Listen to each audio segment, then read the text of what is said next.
Ladies and gentlemen, good day and welcome to Renaissance Global Limited earnings conference call.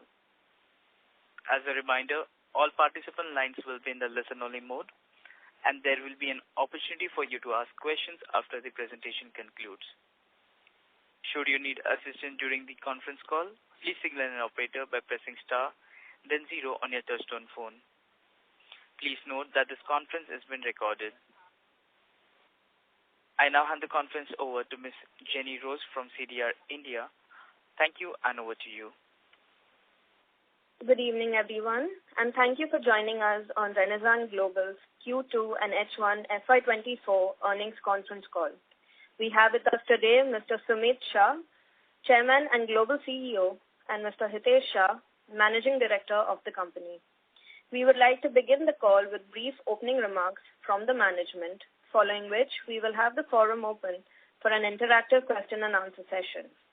Before we start, I would like to point out that some statements made in today's call may be forward-looking in nature, and a disclaimer to this effect has been included in the results presentation shared with you earlier. I now like to invite Mr. Sumit to make his opening remarks. Over to you, Sumit. Thank you. Good afternoon, everyone. Thank you all for joining us on our earnings conference call for Q2 and H1 24. I'd like to begin the call by providing you the quick overview of the company's operational and business highlights for the period under review. After that, Hitesh will take you through the financial performance, following which we'll open the forum for question and answer session.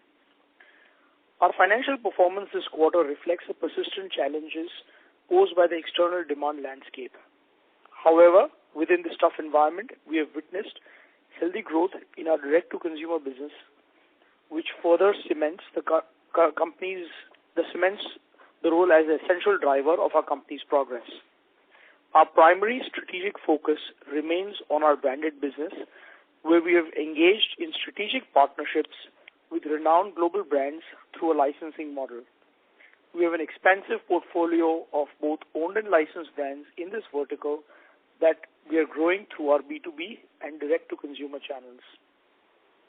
The contribution from our branded business has made remarkable strides, surging from a modest 2% in FY18 to an impressive 26% in H124. Looking ahead, our ambitious long-term objective is to expand our branded jewelry business by more than threefold within the next 3 to 4 years. Within our branded offerings, we are particularly excited about our direct-to-consumer segment. This vertical delivered a healthy 23% year-over-year growth in Q2 and an impressive 29% year-over-year growth in H124. Our estimates indicate that we are on our way to achieving an annual revenue run rate of approximately 312 crores in FY24. As we are on the verge of transforming from a generic business to a house of brands, the margins in the direct-to-consumer and overall branded business are poised to improve in the coming quarters on the back of internal efficiencies and the improvement in Irasva store-level profitability. Talking about Irasva Fine Jewelry, we are delighted to announce its increased offline footprint with a new store in Borivali, Mumbai, building on the accomplishments of its Mumbai, Hyderabad, and Ahmedabad locations. This luxury and lifestyle store, the second of its kind in Mumbai, is meticulously designed to cater to the discerning needs of the city's shoppers. It exudes a warm and sophisticated ambiance, providing a distinctive customer-centric shopping experience that encourages interaction and familiarity. With the festive season on the horizon, we anticipate a strong start to the store. Irasva's enduring vision encompasses an expansive nationwide brand presence through a comprehensive omni-channel strategy, offering a diverse array of fine jewelry from everyday pieces to standout accessories for special occasions. In conclusion, while we recognize the near-term challenges, we remain extremely bullish on the long-term potential of our branded business. Our collaborations with iconic global brands, alongside the cultivation of our own distinguished brands focused on lab-grown diamonds, highlight our team's ability to connect with the next generation of jewelry enthusiasts and build a sustainable business model. Overall, our strong partnerships with renowned brands, extensive product innovation expertise, exceptional design talent, and a robust distribution network will remain the driving force behind our growth journey. I'd now like to hand over the call to Mr. Hitesh to discuss our financial performance during the quarter. Over to you, Hitesh. Thank you, Sumit. Good afternoon, everyone. Renaissance delivered a stable performance driven by steady demand in our branded jewelry segment and an encouraging contribution from our direct-to-consumer business during the first half of this year. While our total income during the quarter stood at rupees 443 crores compared to rupees 442 crores in Q2 of FY23, and for H1 of FY24, our total income came in at rupees 919 crores as compared to rupees 1,016 crores in H1 of FY23. On the profitability front, EBITDA came in at rupees 32 crores in Q2 of FY24, and for H1 of FY24, it stood at rupees 68 crores, translating into EBITDA margins of 7.2 and 7.4% respectively. The branded jewelry business reported an EBITDA margin of 11.2%, and the D2C business registered a 12.1% EBITDA margins in Q2 of FY24. In Q2 of FY24, our profit after tax stood at rupees 10.5 crores versus rupees 15.5 crores in the corresponding period last year. While for H1 of FY24, the PAT is rupees 24.7 crores against rupees 39.8 crores in H1 of FY23. Our direct-to-consumer business is a high EBITDA margin business, typically in the range of 18 to 20%. With a growing share of direct-to-consumer revenues to total revenues and increased store-level profitability in Eraswa, Renaissance is confident of its EBITDA margins showing an improving trend going forward. Moving on to our segmental performance, in Q2 and H1 of FY24, the revenue of studded jewelry stood at 86% of total sales.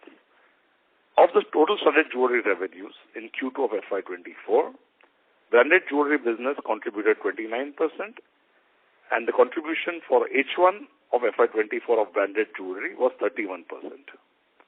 In Q2 of FY24, the B2B segment contributed 51% to studded branded jewelry, while the direct-to-consumer segment contributed a healthy 49%. During Q2 of FY24, the D2C business posted revenues of rupees 53.8 crores compared to rupees 43.9 crores in Q2 of FY23, which is a growth of 23%. For H1 of FY24, the D2C business revenue was up by 29% to rupees 109.1 crores. Further, based on a projection of a quarter's contribution to annual sales, the annual revenue rate of the D2C business is at rupees 311.8 crores in FY24 versus the actual FY23 revenues of rupees 239 crores. Lastly, in terms of our balance sheet, our net debt to equity ratio stood at a healthy 0.29 as on September 23, as against 0.41 in September 22. Our net debt stands at rupees 317 crores as on 30th September 23, as compared to rupees 381 crores in the same period last year. We have a healthy cash position with our cash and bank balances and current investments standing at rupees 205 crores. Overall, we are one of the leading industry players with a solid balance sheet profile. On that note, I would now request the moderator to open the forum for any questions or suggestions that you may have. Thank you. Thank you very much. We will now begin the question and answer session. Anyone who wishes to ask a question may press star and 1 on their touchtone telephone. If you wish to remove yourself from the question queue, you may press star and 2. Participants are requested to use handsets while asking a question. Ladies and gentlemen, we will wait for a moment while the question queue assembles.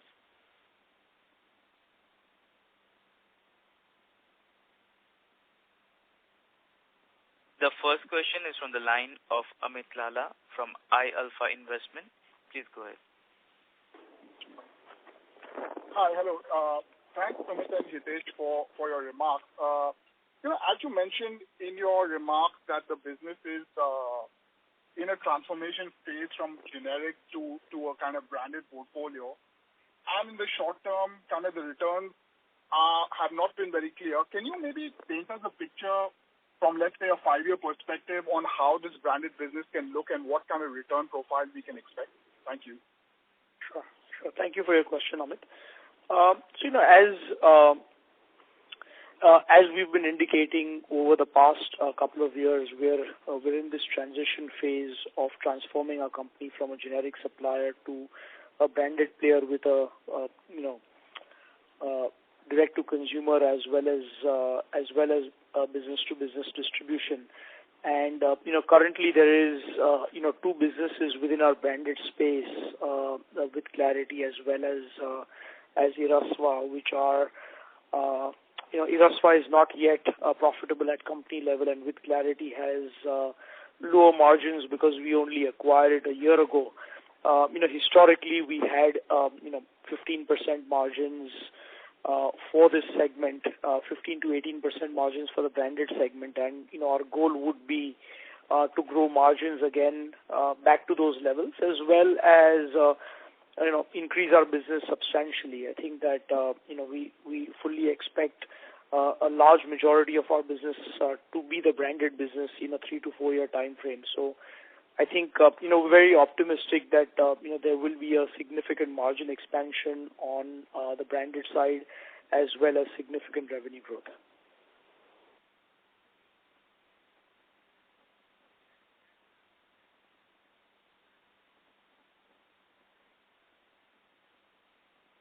Thank you.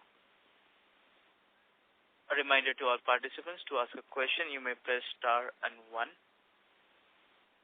The next question is from the line of Jagdish from an individual investor. Please go ahead.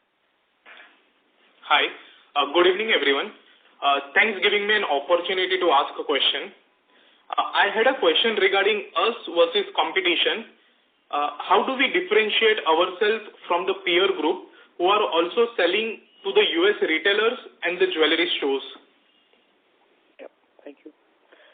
So I think the fundamental difference is that I think a lot of our peers are not attempting to build a branded offering and build their own brands. I think that the competition is really focused on selling generic product to large retailers. I think that building a brand does require some initial investments, due to which our margins currently are on the lower side. But we strongly believe that this is the right strategy long term to really build value for our shareholders over time. Yeah. Thank you so much. All the very best and happy Diwali. Thank you. Thank you. Ladies and gentlemen, to ask a question, you may press star and 1.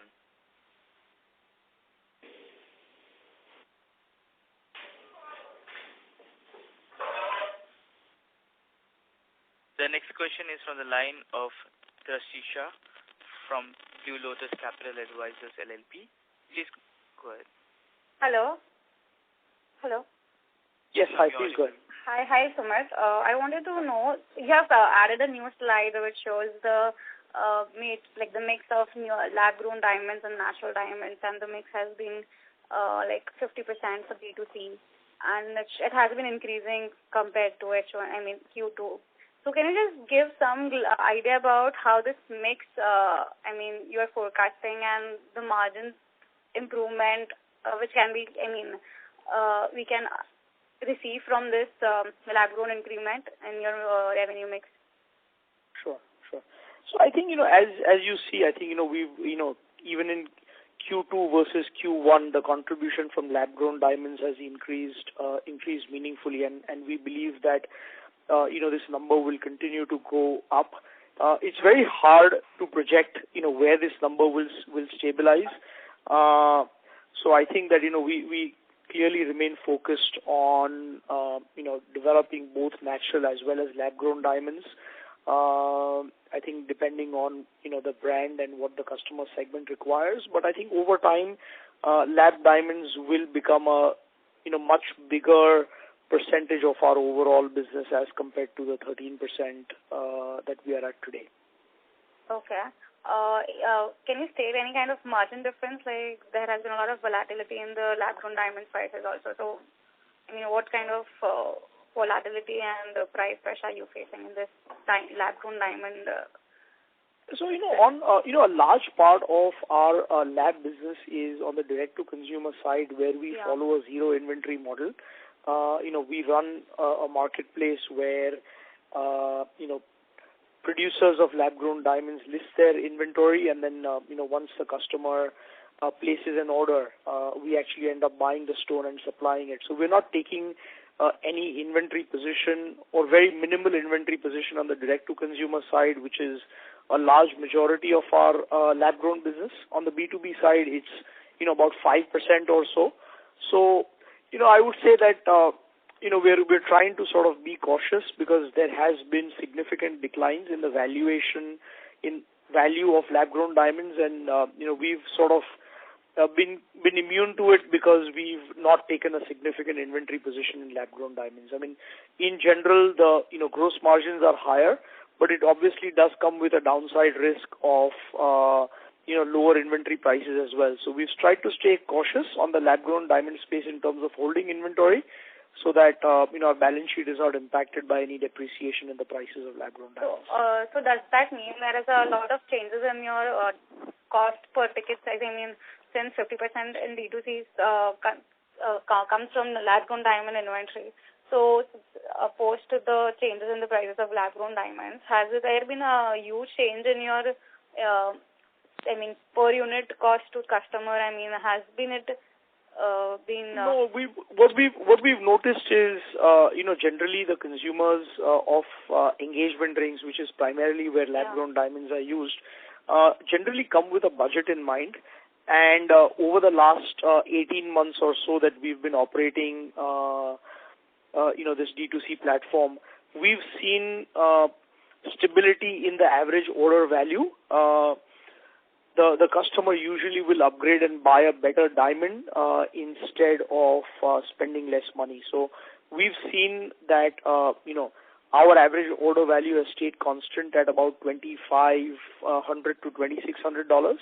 However, the customer is getting more value for money as the prices of lab-grown diamonds have gone down, and people are upgrading to a 1.5 carat stone or a 2 carat stone instead of a 1 carat stone that they were earlier buying.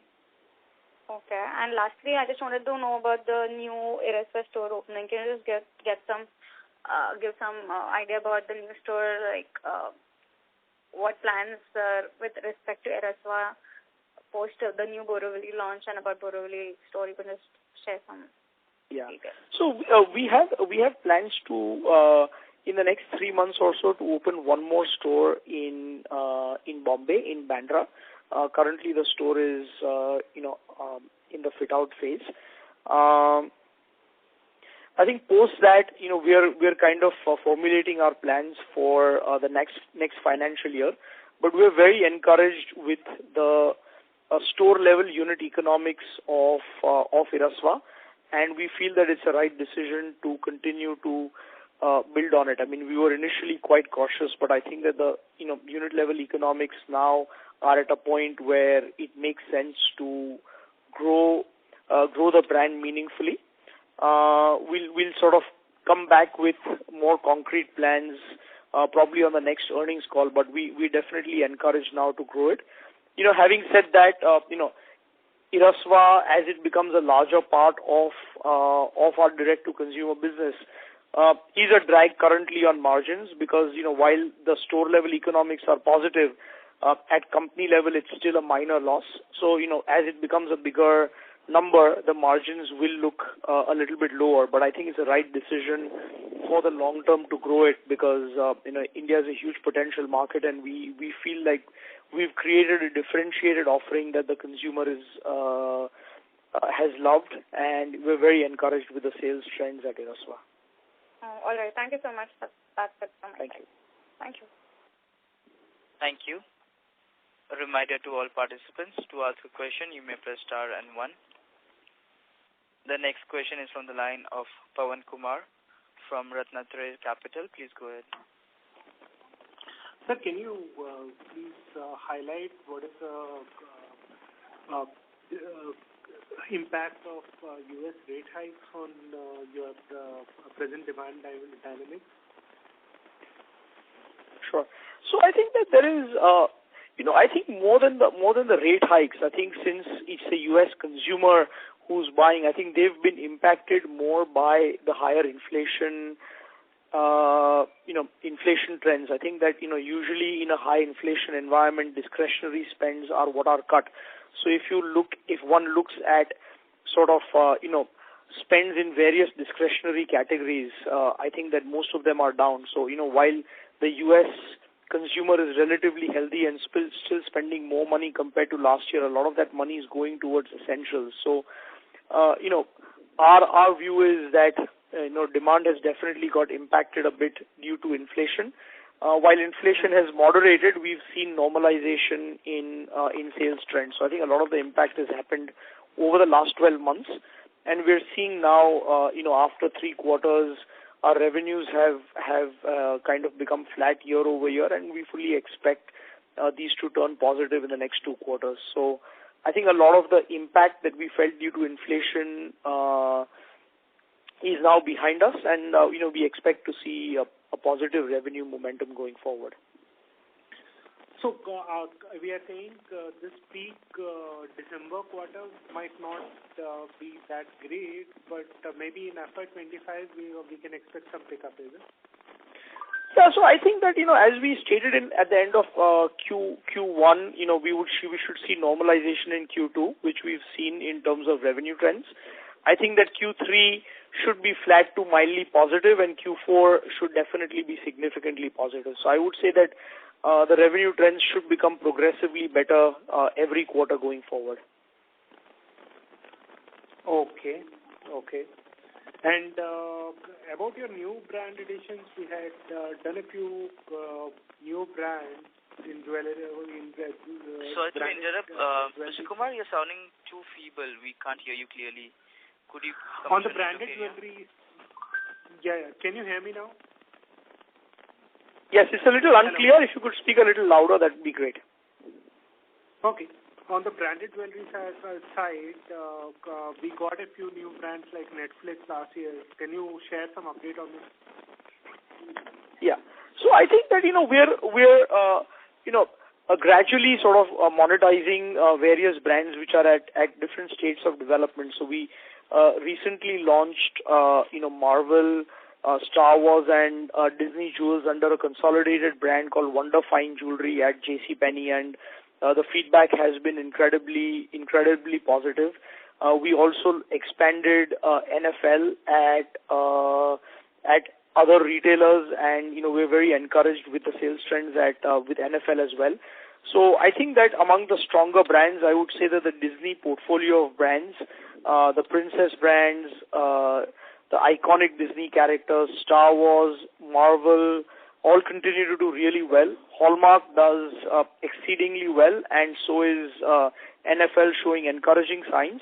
I think that Netflix did not quite work out as we had planned, and it's kind of not turned into a meaningful business.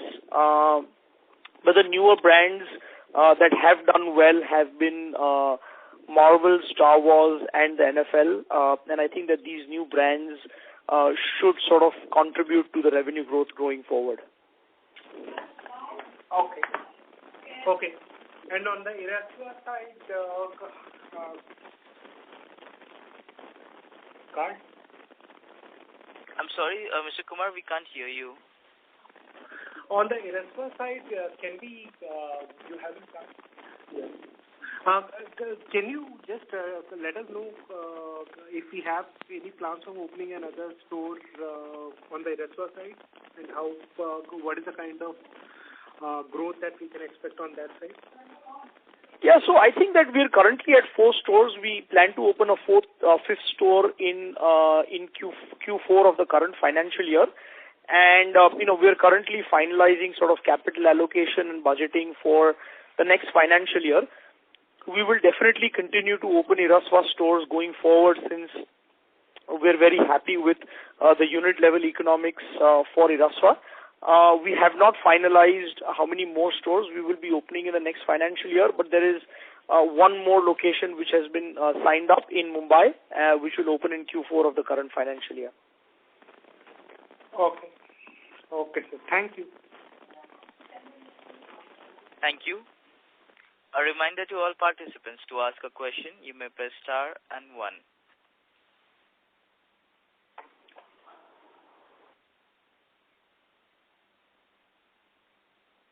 Ladies and gentlemen, to ask a question, you may press star and 1.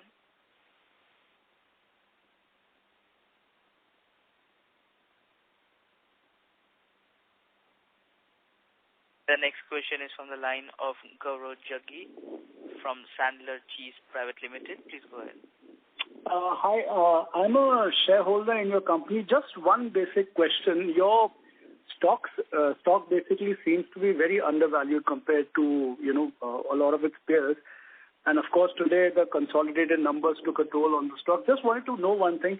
Any plans of a buyback? We will have to probably discuss it in the next board meeting, but I think that, currently we have not discussed a buyback at all, given the fact that interest rates are significantly higher and, we still have about 300 crores of net debt.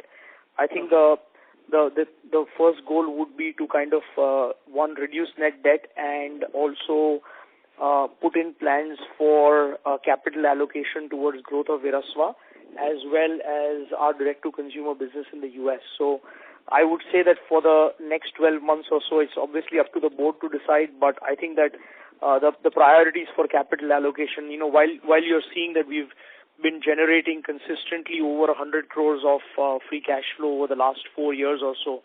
So FY20 to 23, I think over the last 4 years, we've generated over 500 crores of free cash flow, which we've used to do some acquisitions and pay down debt by a significant quantum. I think that, the plan of reducing debt further and, also allocating some capital towards growth probably would be higher uses of capital. Oh, okay. Thank you. Thank you. A reminder to all participants, to ask a question, you may press star and 1. The next question is from the line of Ashish Shah. We've lost the line for Mr. Shah. A reminder again to all the participants, to ask a question, you may press star and 1.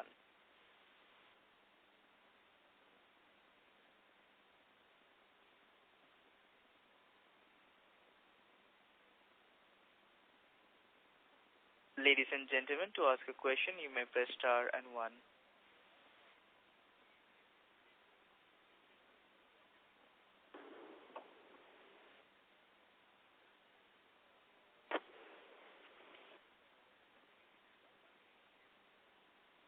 As there are no further questions, I would now like to hand the conference over to the management for closing comments. Thank you, everyone, for participating in our conference call today. Look forward to talking to you next quarter. Thank you. Thank you. Thank you. On behalf of Renaissance Global Limited, that concludes this conference. Thank you for joining us, and you may now disconnect your lines.